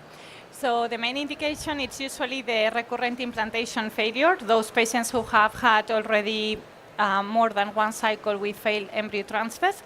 But we cannot forget that we also have some patients who could have, in exceptional circumstances, just one embryo. That's the only one. We are in an extreme case where there's no more chances to go or embark on more cycles because maybe those patients did lots of cycles and that was the last embryo. So I think in those situations we need to optimize, and it is highly important that we improve our experience in the sense that we need to offer everything. The patient will decide later, but at least we have offer. And if the embryo is a lot of times tested genetically, it's equally important to make sure the endometrium has been tested. Hence, those patients are also candidates for ERA. And I always think we have to remember three other subcategories of patients. One is the patient that will be older than 40, because we know there could be a displacement on the endometrial receptivity. And the receptivity in the endometrium could be completely different when you are in your late 40s compared to your early 30s. And the second thing is patients with endometriosis and also adenomyosis. I think that's one of the key main factors to think about endometrial receptivity. They have a displacement in a lot of cases. And then the other category of patients, I would say, is a patient who may have fibroids. Fibroids can also be involved in receptivity issues. So for me, those are the candidates for ERA. Advanced maternal age, endometriosis, adenomyosis, fibroids, and mainly the patient with recurrent implantation failure. Yeah, I think they overlap all the categories that we saw, and the patient may have a more benefit. What about you, Dr. Fernandez? Well, it's very similar. I think that we have, like, in my personal experience, we had like 3 different periods. The first one was at the beginning when we discovered a new tool, which was the endometrial receptivity array. So we started with a lot of kind of different patients. So at the beginning, we moved to perform the endometrial receptivity test to a lot of patients. Later, we moved to the second period of clinical evidence controversy, in which some trials say that maybe it's not as useful as we thought at the beginning. So the pendulum moved to another part. Now I think that we are in the third period, and probably as most Chinese in science, as it happened in PGT and some others, we are probably in the balanced period in which we are discovering which are the correct subgroup of patients. Mostly, in my personal experience, mostly are recurrent implantation failure or similar, or a wide interpretation of recurrent implantation failure, as the doctor said. In some patients, we have a very a unique embryo after advanced maternal age and with a PGT performed. So sometimes we do not wait for more fails, but at the beginning. But usually the most used one is in recurrent implantation failure. That's the gold standard for us. Yes. Another one we use too is when we have not a very good development of the endometrium or atrophy, endometrial atrophy, or sometimes enough but not very good development of the endometrium. In those cases, we perform the test just to be sure that everything's okay, or to know more about the molecular information of the endometrium, and that's probably the second indication we more use. In my practice, I have to be honest, I do not perform up to now in adenomyosis. It's not something that I usually do, but I'm open to the new data that we are now having to learn about that. Yeah, there are some evidences where we show that there is an increased displacement in the window of implantation. But the important concept, regardless of the indication, is reproducibility. And to further support this concept of proper protocol compliance, we at iGenomics launched a new online ERA hub where we have different tools both for patient and clinicians, such as we have the checklist where we can check if we are reproducing the condition between the biopsy cycle and the PET cycle. We also have the PET calculator in assisting to identify the optimal time for transfer. So I was wondering, how do you ensure proper protocol compliance in your clinic and amongst your patient, Dr. Duran? So I think it's very important to educate the patient when you are offering this type of test. So I always tell them we need to choose one protocol because ERA, the endometrial receptivity assay, has been validated for the natural cycle or the medicated cycle. We do prefer the medicated cycle because it's more easy to be reproducible and we will be able to mimic more easily. Natural cycle can vary because one follicle in a month may grow quicker, in another month maybe it's smaller, the lining it can be a bit thicker or a bit thinner. Hence, I try to always tell them the patient obviously could choose. I would recommend medicated, but whatever we use in terms of progesterone, we need to do the same. So if we are using vaginal progesterone 3 times a day or 2 times a day, we need to do that. And obviously the ERA calculator is very good because that can help to avoid mistakes in terms of calculating the hours of progesterone since the patient has the first intake and until we do the embryo transfer.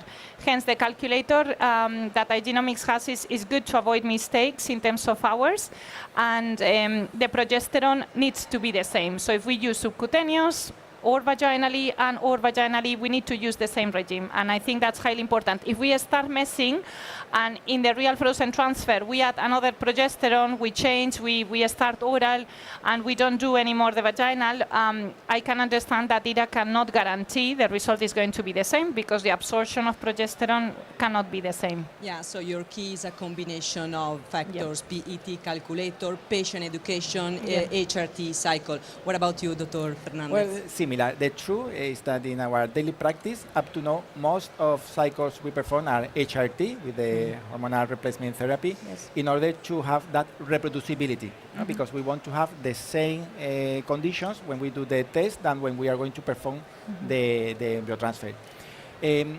That is something that we have to take into account, and probably I say that as a self-criticism because sometimes we do not, at least me, have or take into account enough.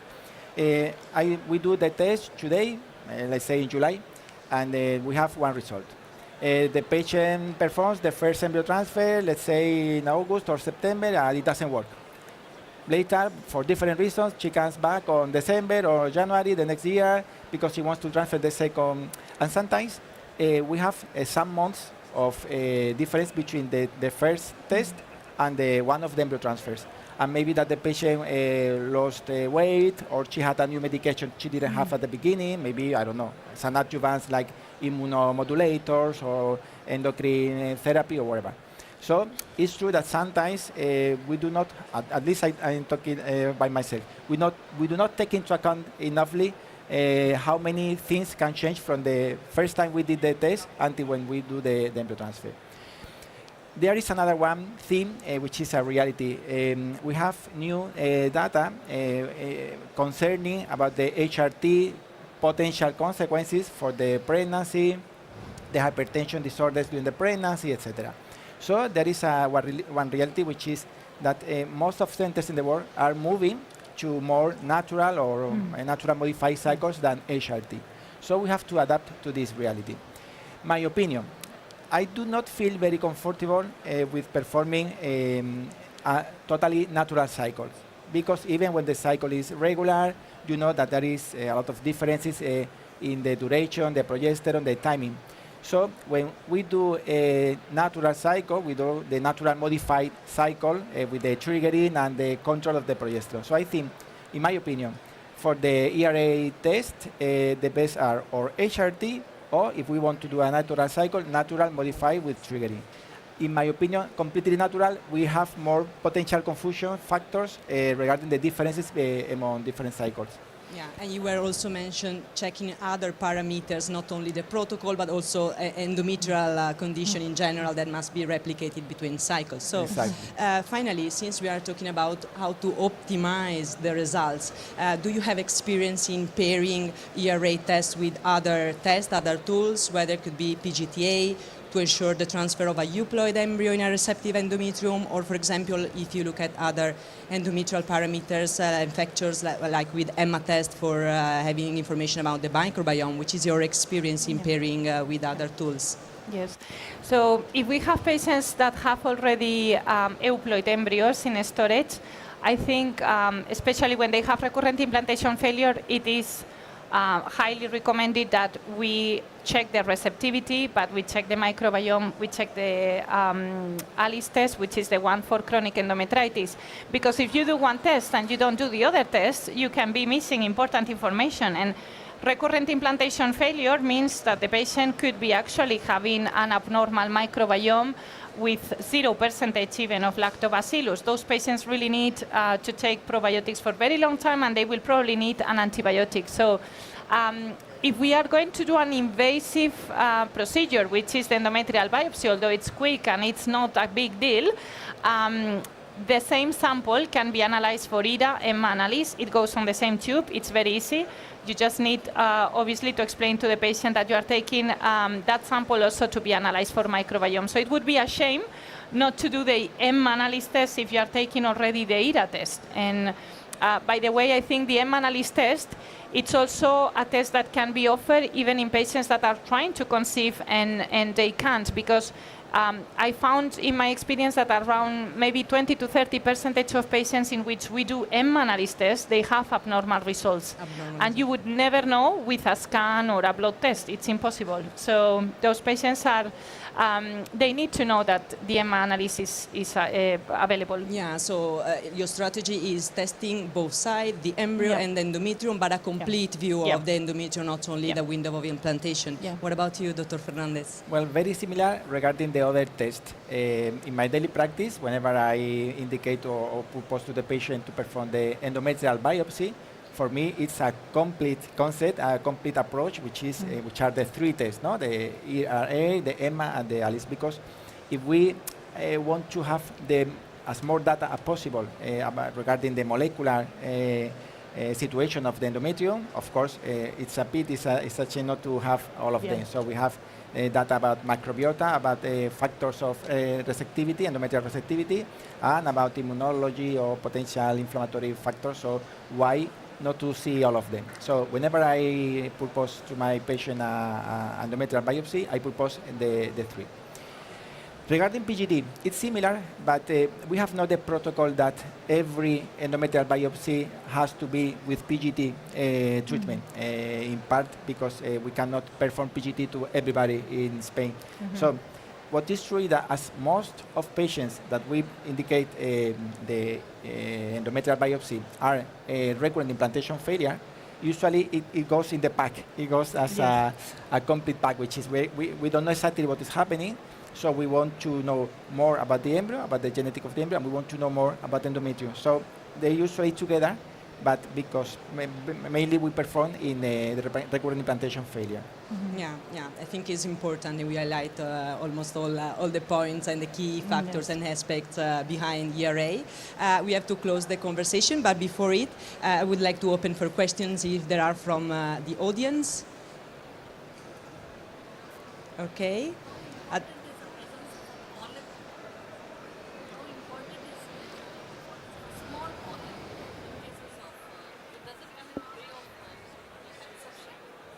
Yeah, the doctor is asking about the presence of polyps. If you have small polyps, if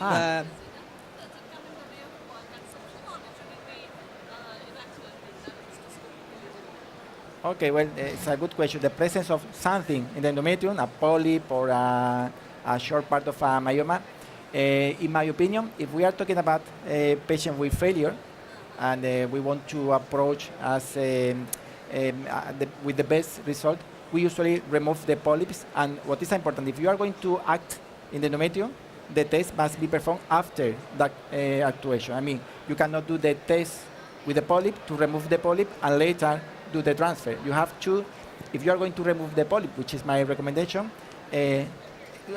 first I remove the polyp, later I do the test, and after that I do the embryo transfer. But whatever you are going to act about the endometrium before the test is performed to mock the conditions.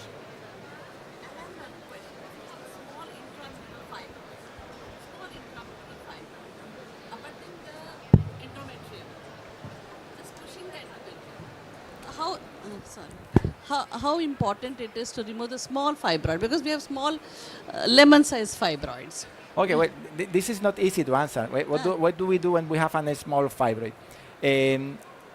Regarding what the ERA can add to this discussion, I would say you have to take the decision as clinician if you are going to remove or not. If you are not going to remove, then you can do the ERA test and you can mock the conditions in the transfer. But if you are going to remove, or if you have the option to remove, depending on some of the test, then do not do the endometrial biopsy until you take the final decision. Because if you are going to act in that endometrium, removing or whatever you are going to do, then once after you do that, that action is when you have to perform the endometrial biopsy in order to do the same conditions that you are going to do the embryo transfer. Thank you. Welcome. Thank you for your question. Oh, sorry, I don't know if you want to. No, I agree completely with your strategy. I mean, ideally. You're sorry? All IVF, you mean? Not, we say not exactly to all IVF, just a subgroup of patients in which we consider that it's indicated because we have some problems, as we say, recurrent implantation failure, and in her case with the adenomyosis, some of this, not up to now, not to every patient. Welcome. Okay. Thank you very much. Thank you You're for welcome. joining us and Thank for you. your speech. And thank you all for attending this session. Thank you. Thank you.